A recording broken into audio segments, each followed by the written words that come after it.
John Freed, and I'm here with my wife, Denise, and I was diagnosed in August of 2014. This is August of 2020, so 6 years. It's quite a bit of a change, quite a bit of a journey there. We never expected to have this long, and we're so grateful that we have had this time together. We are. So in August of 2014, though, we were slammed. It was incredible. Everybody who has received that diagnosis and everybody who loves someone who's received that diagnosis knows exactly what I'm talking about when I say we were slammed, because it was not just a matter of John being sick. It was about we needed to change our whole life. We needed to do things to react to this diagnosis that would take into account that he wasn't going to be able to walk. We've got a 2-story house with a basement. We had big decisions to make. We had big changes to make. Luckily, we were in a position, we were close to an ALS clinic. We were close to the ALS Association. We were able to make good contacts right away and get a good start on putting the things into place that we needed to have happen. I was still working at a successful job, and I had to stop that. I was engaged in leisure activity like racing cars. I had a race car and several other vehicles. I had to turn over those things, and my financial arrangements completed to Denise, and I had to give up driving. All of those things created a lot of stress for both of us, and we had to modify the house so construction had to do it, but somehow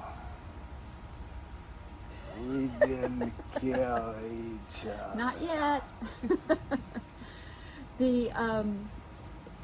There were a lot of changes for John personally, of course. For both of us, it was the decision on where to live, which is just sort of a crazy decision to have to make. We literally got a piece of paper and drew a line down the middle and said reasons to stay in our house, reasons to try to find someplace else to move.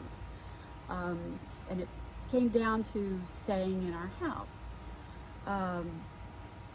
We contacted the ALS Association and found out who did that kind of work, who had the experience to do that kind of work to make our house a livable place for both of us, for a guy in a wheelchair and for me. So it was right away, literally within a couple of months of the diagnosis, we had a plan in place, and they started work on changing our house, doing that kind of work that needed to be done so that we would be able to stay in it. And we've been able to stay for 6 years. So that was huge, and we've always been glad. We've always been very glad that we made that decision. If we had decided to change, I'm assuming we would be glad about that too. but we're surrounded by good friends. We've got a lot of resources close to us, and we feel very, very lucky. We know that not everybody that has this diagnosis or a similar life-changing illness has those kind of options, and we know we're lucky when it comes to that.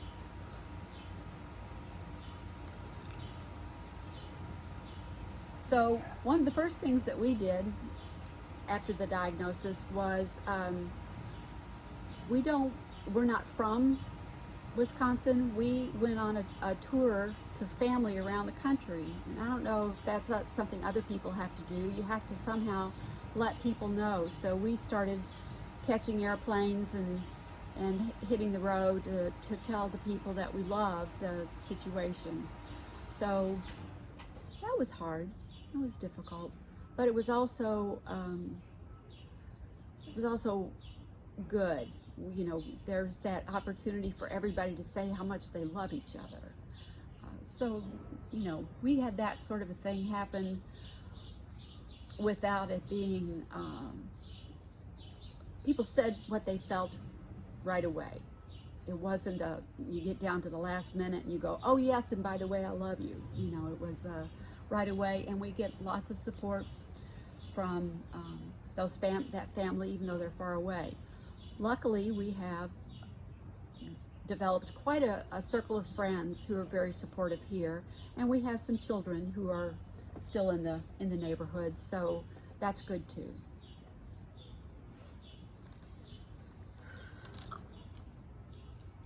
One of the big things that we had to do, John's already alluded to, was to assess our financial situation. There is no doubt about it that anytime a serious illness is diagnosed, people have to do that. Any serious illness, I'm sure they have to do that. In our situation, it wasn't so much that we had to do that because we had to cover the cost of drugs or doctors or things like that, because insurance covers a lot of that. But remodeling the house, insurance doesn't cover. So that's a big one, assessing that, and just diving into whatever resources we had. We look back and we're just amazed that at some point in our 30s, we bought, or maybe even late 20s, we bought a disability policy. We bought it ourselves. We had a friend who sold insurance, and he needed to sell things to make a living. So we bought a disability policy, and that thing kicked in. It's just amazing. Yeah, 30 years with a need, and I almost canceled it. And then I received that diagnosis, and I thought, man, we dodged a bullet. Huge bullet.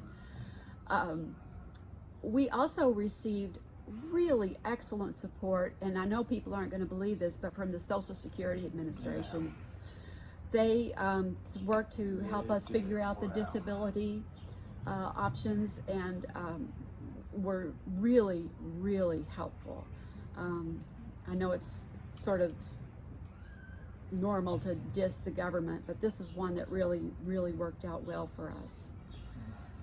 And then all along, you know, we had the ALS Clinic close by. That was helpful, but you've got to give a shout out to the ALS Association. Just knowing that there was somebody that we could call, that could just, you know, say, have you tried this? Have you thought about this? We've got these resources available to you. We've been extremely grateful for that, and we try to support that with the fundraisers and the activities that the association puts together.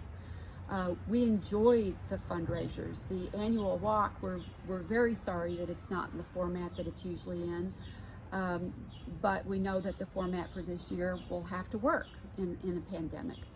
But in the past, when it was a big walk and we could call friends together, we would have friends from out of town come, family from all over the place come. And church. Church friends. just have a wonderful time getting together with all those folks. And if we raised a little money, that was good too. Yeah. We went to the big gala dinner. That was fun. That was a lot of fun to get dressed up and go downtown and have a good time. Yeah. We inspired, one of our daughter's friends was inspired to put together her own little fundraiser at a bar, a local bar in the area that has volleyball courts, and she put together a volleyball event. Yeah. And it was so much fun. And Pierre de Lamar did a fundraiser by walking the Pacific Cross Trail. He hiked 1,000 miles. He did, yeah. So that's meant a lot to us, to be able to both call on the ALS Association and to support the ALS Association. So it's an important thing to us. And I think one thing we did that to find all of our action up to this time is we committed to try to squeeze the most value of our life out while we were experiencing this horror. And we, I think, have committed our time and energy and resources and called upon others in a selfish attempt to make our life livable and Normal. as it can be. The new normal. So there's no doubt about it that over 6 years of living with something, we've been lucky that John's progression has been slow. And that has given us an opportunity to anticipate some things. Other things just kind of dawn on us. Oh my gosh, we should be doing something about this. But there are lessons we've learned, and I've got a list of them. One of them is to try to be ready before it's necessary.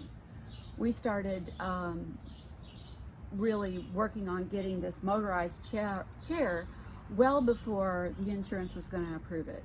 But we started hounding to get that done before it was there, so that it was with us when it became absolutely necessary for John to be in a motorized chair. We have to thank the closet for bringing one sooner than the approval of the insurance. And I needed it way before we got it. Yeah, it's true. It's true. But there's lots of other ways that we tried to live by that, being ready, having things available before we need them. The other one is, it's kind of along the line of equipment, is to know that you're going to make mistakes. You're going to get something that you go, oh, this isn't right. And you might spend a lot of money on it, but forgive yourself. Let it go. We've had 4 shower chairs. Only one of those was really a mistake. The other 3 we have used because there's been a progression of need as John needed more support for, that rolling in and out of the shower. We needed a different sort of a chair. One of them was really, and actually, of course, the most expensive one was a dud. But we've had to move on. Fortunately, we gave it to the closet. We did give it to the closet. So it's their problem now. Yep. One of the things that also goes along with that is sometimes the simple things can be the best. We had been trying to find some sort of tray for John's motorized chair, something that would attach to it and be fancy and spiffy and all that. And we finally just kind of gave up and got a lid off of an old crate and said, oh, you know what, that reaches across your lap and it's flat. And we can put your mouse on that and it works just fine, and we already own it.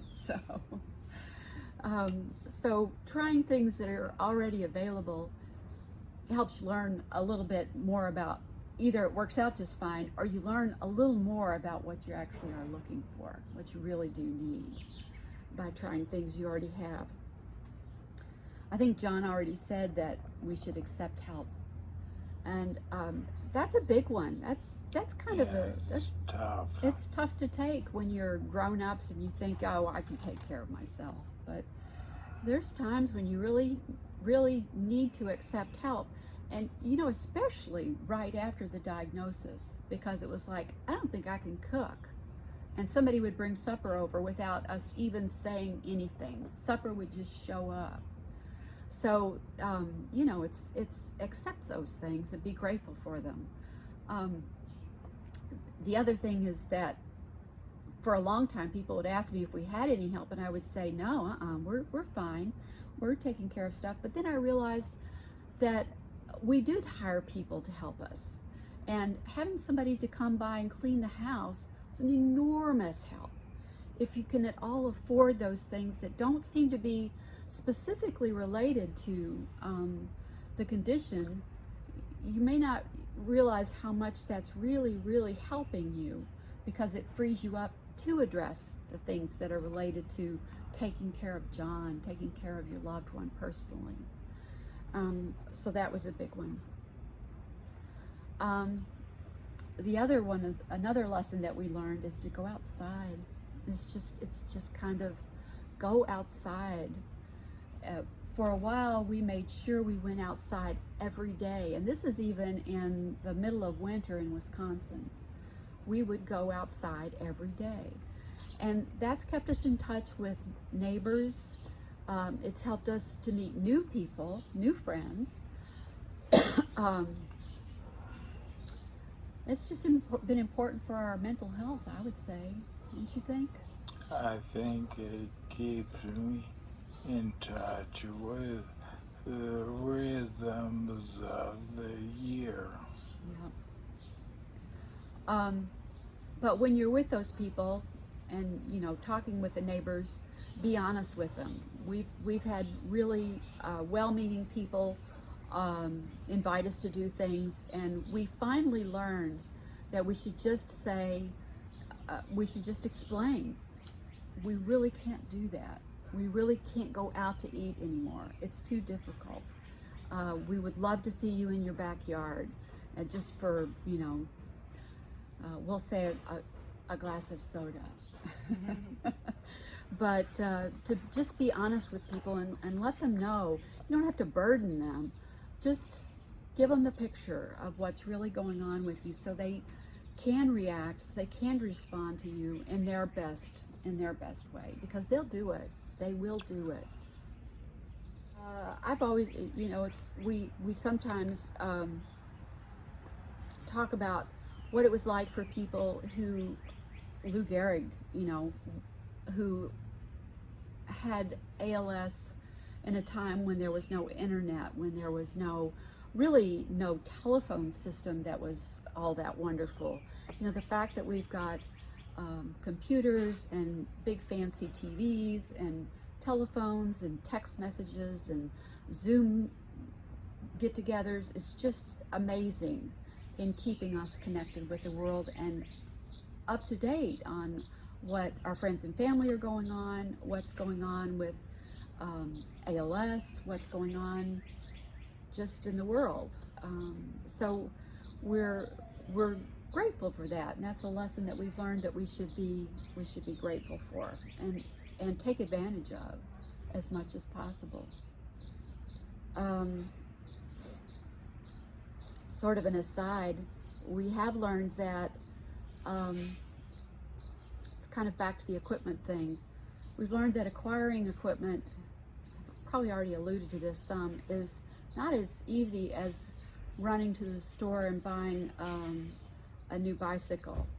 Getting a motorized wheelchair, getting some of the other equipment that we've needed, especially if insurance is involved, is really complicated. It can take a long time, and it can be frustrating. So I guess the lesson here is to try to develop a relationship with those people who are providing your equipment, so that you are getting, so you feel like you're at least getting a good response. You're getting some sort of good reaction. Yeah.